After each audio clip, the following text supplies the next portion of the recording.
ಮಾಲಿಕೆಯನ್ನು ಕೇಳುತ್ತಿರುವ ತಮಗೆಲ್ಲರಿಗೂ ನಮಸ್ಕಾರಗಳು. ಈ ದಿನದ ಸರಣಿ ಸಂಚಿಕೆ 321. ನಾನು ನಿಮ್ಮೊಂದಿಗೆ ಕರುಣಾಕರ ಬಳಕೂರು. ಕಗ್ಗ ಗಾಯನಕ್ಕೆ ದನಿಯಾಗಿದ್ದಾರೆ ವಿದ್ವಾನ್ ಸುರೇಶ್ ರಾವ್ ಅತ್ತೂರು. ಬನ್ನಿ ಕೇಳುಗರೆ, ಈ ದಿನದ ಕಗ್ಗ ಮಾಲಿಕೆಯನ್ನು ಕೇಳಿ ಬರೋಣ. ಬೀಳುವುದನಿಲ್ಲಿಪುದು, ಬಿದ್ದುದನು ಕಟ್ಟುವುದು, ಹಾಲೊಡೆಯ ಕಡೆದದನು ತಕ್ರವಾಗಿಪುದು.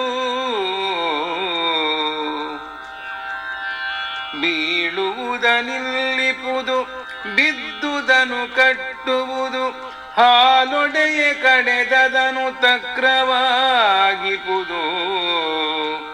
ಹಾಳಾಗಿಪುದು, ಹಳದ ಹೊಸತಾಗಿಪುದು, ಬಾಳಿಗಿದೆ ಚಿರಧರ್ಮ ಮಂಕುತಿಮ್ಮ.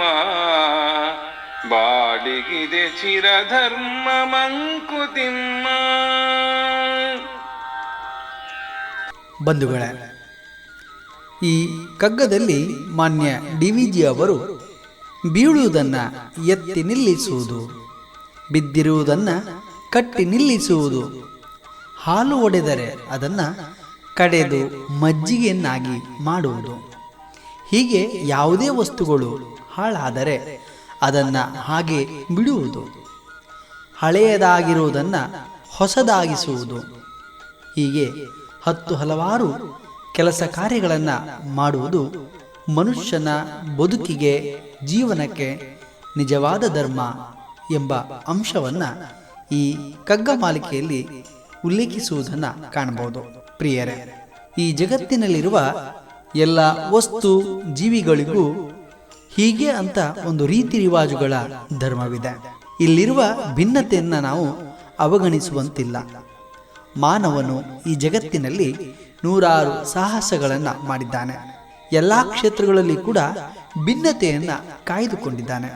ಆದರೆ ಹೊಸತನವನ್ನು ಸೃಷ್ಟಿ ಮಾಡುವ ನೆಪದಲ್ಲಿ ಜಗತ್ತಿಗೆ, ಪ್ರಕೃತಿಗೆ ಮಾರಕವಾಗಿ ನಿರೂಪಣೆಗೊಂಡಿರುವುದನ್ನು ಕೂಡ ನಾವಿಲ್ಲಿ ಕಾಣಬಹುದು. ಅದನ್ನು ಮರೆಮಾಚುವಂತಿಲ್ಲ.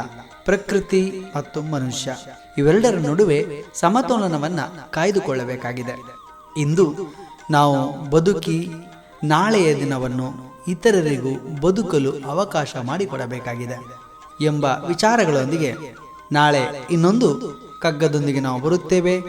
ಅಲ್ಲಿಯವರೆಗೆ ನಮಸ್ಕಾರ, ಶುಭ ದಿನ. ಬದುಕಲು ಅವಕಾಶ ಮಾಡಿಕೊಡಬೇಕಾಗಿದೆ ಎಂಬ ವಿಚಾರಗಳೊಂದಿಗೆ ನಾಳೆ ಇನ್ನೊಂದು ಕಗ್ಗದೊಂದಿಗೆ ನಾವು ಬರುತ್ತೇವೆ.